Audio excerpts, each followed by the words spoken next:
account of that meeting in the office is really breathtaking. It's very disturbing. At one point there was a suggestion that there might be fisticuffs. It was almost like Dr. Strangelove and the president saying there's no fighting in the war room. It was just a bizarre moment of you're in the Oval Office and people seem to be actually chest pounding. So this is very disturbing. All of these details should disturb everyone. But the question is, what is trying to be achieved here? Are they trying to show they've got an actual criminal case? Are they trying to amplify the previous narrative? So that was Fox News contributor Jonathan Turley, and even he was disturbed by the details uncovered by the January 6th committee and laid out about a particular meeting that happened in December of 2020, December 18th. And this is when you could almost say the A team met the D team, maybe even the Z team of Trump people, Trump lawyers in heavy quotation marks. And we got an insight into how that all went down yesterday. So this is from Media. They write that outside advisors like Sidney Powell, Michael Flynn, former CEO of Overstock.com, Patrick Bryan, were able to speak with the president himself for some time, Jamie Raskin said, Representative Raskin. Trump's official White House were eventually made aware of this meeting, and the two groups got in a heated and profane clash. And if you're imagining the scene from Anchorman, good, because I feel like that's what happened. You have sort of the different wings of Trump's id and mind, the people he's been playing. It's like his two girlfriends are coming like, oh my God, what? And they're mad at each other. In fact, apparently, White House counsel Pat Cipollone set a new land speed record when he rushed over to break up a meeting with Trump, Michael Flynn, and former Overstock CEO Sidney Powell said. Sidney Powell, again, you remember, this is the sort of very large woman who wears leopard print. I think she might be a lawyer. I don't know what her credentials actually are. She believes in the Kraken. She's insane. She was alongside Rudy Giuliani in those waning days. So let's actually go to Cipollone discussing how he felt when he saw that Donald Trump, the president, was meeting with this sort of ragtag bunch. I opened the door and I walked in. I saw General Flynn. I saw Sidney Powell sitting there. I was not happy to see the people in the Oval Office. Explain why. Well, again, I don't think they were providing. Well, first of all, the Overstock person, I've never knew who this guy was. Actually, the first thing I did, I walked in, I looked at him, and I said, "Who are you?" And he told me. I don't think any of these people were providing the president with good advice. Sure. And up until that point, Pat had been just nothing but good advice until the very end. More about the meeting. The meeting began when Sidney Powell, former National Security Advisor Michael Flynn, you guys remember he was also an admitted foreign agent, and former Overstock.com CEO Patrick Bryan walked in for an unscheduled meeting with the president. White House counsel Pat Cipollone was alerted that the trio of election fraud pushers were in the building and quickly jumped in to counter their views. The gathering quickly went off the rails, or went to fisticuffs, as John Turley, fisticuffs. What year are we in? Biden's our president, it's fine. Those inside the meeting painted an even grimmer portrait. Axios has previously published an extensive report about it being deemed, and this is a high bar, the craziest meeting of the Trump presidency, that depicted a scene of yelling and cursing.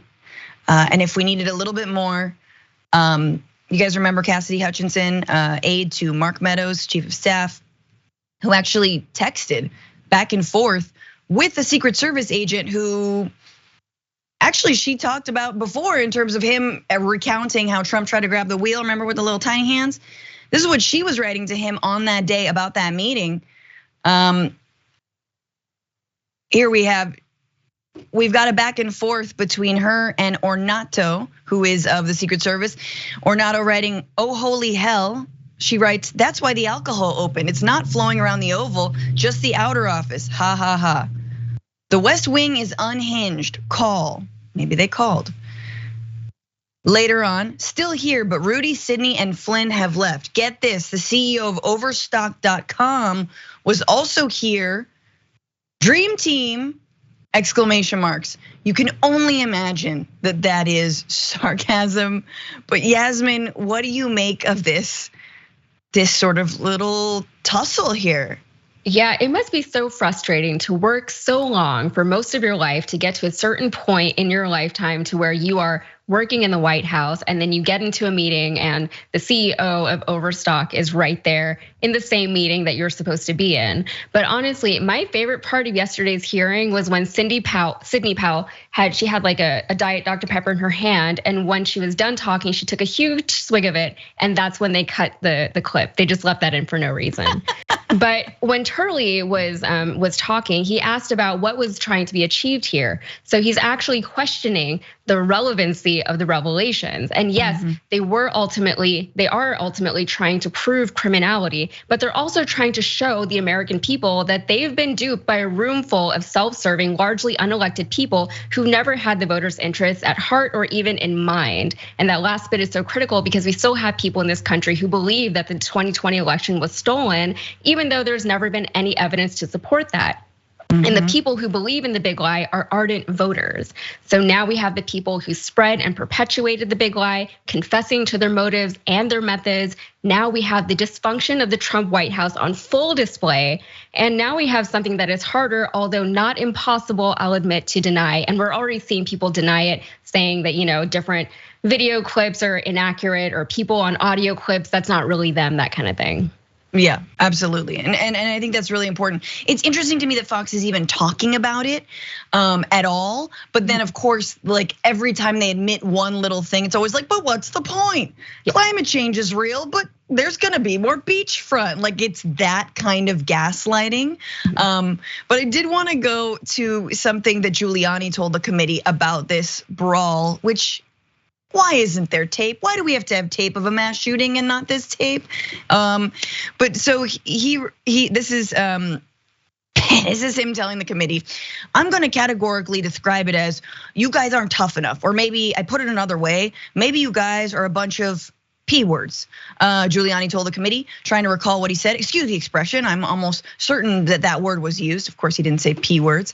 Eric Hirschman, if you guys remember, who is a White House lawyer, said Flynn belittled him so much during the meeting that he just finally lost it. At a certain point, I had it with him, so I yelled back, either come over or sit your effing ass back down.